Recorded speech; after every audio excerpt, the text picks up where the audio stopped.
We live in a world of takes. JJ would have to be a lunatic to take the Lakers job. Bernie's a f***ing pussy. Hot takes, quick takes, retakes, mistakes. I won't give them a kidney. Absolute effing snob. I'm drinking like Monster Energy drinks sometimes, which are piss magnets. But we all know there's only one king of takes. You can't be the king without a crown.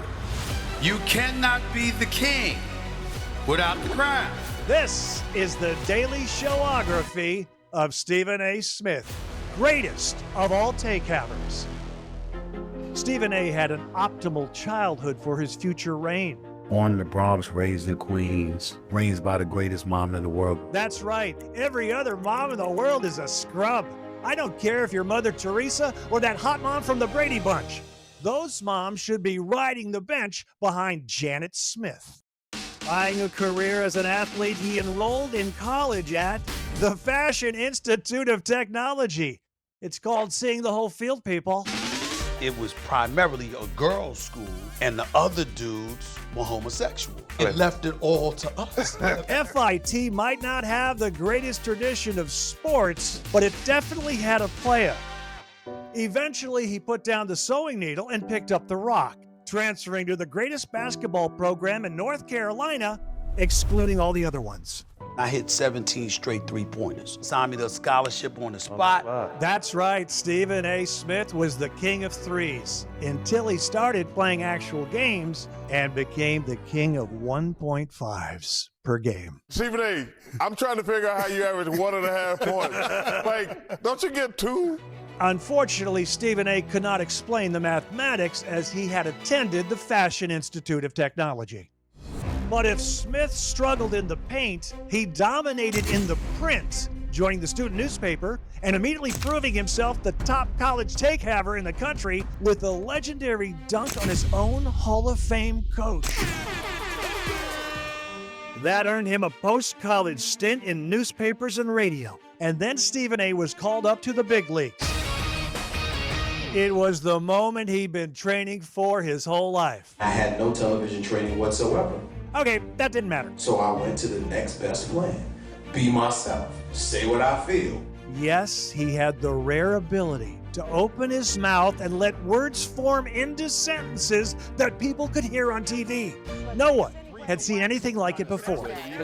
Smith was dropping takes from everywhere. Hot takes. This man was a bona fide scrub. He can't play. Loud takes. Aaron Rodgers is Aaron freaking Rodgers. Louder takes. To sign Lamar Odom, who was on crack.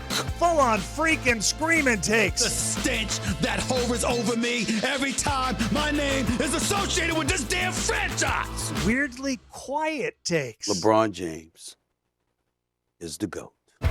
Stephen A. was the best ESPN had ever seen. I mean, not as good as in the golden age, but since then. Oh, there he is.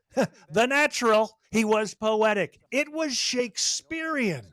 And he never yelled. But the trophy he really needed was his own catchphrase. Every great broadcaster in history has had one. Good night and good luck. And that's the way it is. Holy cow! Yes. And soon, Stephen A. Smith hit upon something equally iconic. Stay off the weed. Stay off the weed. Stay off the damn weed. Or, hear me out, maybe try a little weed? Horrible.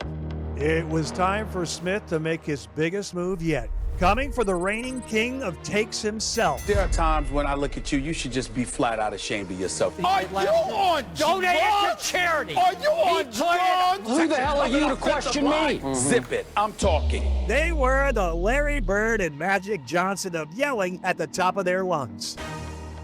Once Smith ousted his rival, he began breaking take records left and right.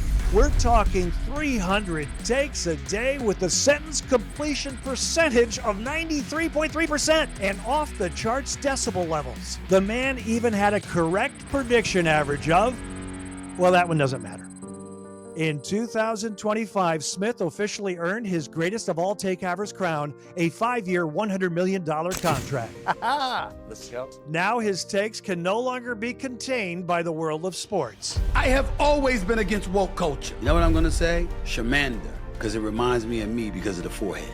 I am not about to sit here and argue with a grown-ass man about the movie Cars. Oh, come on now. The Ukrainians are saying we at war now. We on death's door. We might as well go down swinging. Stephen A., what is the correct way to wipe yourself, standing or sitting? That is a nasty-ass question. That's the difference between just talking shit and having a take on shit.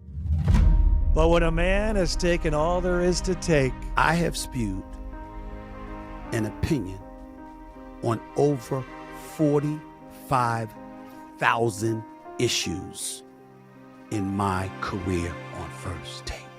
what takes are left for the taking? Stephen A. Smith, who is floating a potential 2028 presidential run. There is somebody else who's thinking of running. President Stephen A. Smith. The Democratic Party looks so pathetic after this election, I might entertain it. Okay, hold up. Does anyone really think a loudmouth TV personality with endless opinions, no qualifications, and a bad hairline would be a plausible candidate for president of the United States? I've been pretty good at picking people and picking candidates, and I will tell you, I'd love to see him run. Oh, right. God damn it. All right, Daily Show, you had your fun, all right? You had your fun. But guess what? It still was a sorry-ass take. You got some work to do. And maybe, just maybe, you'll do it right if you stay off the weed.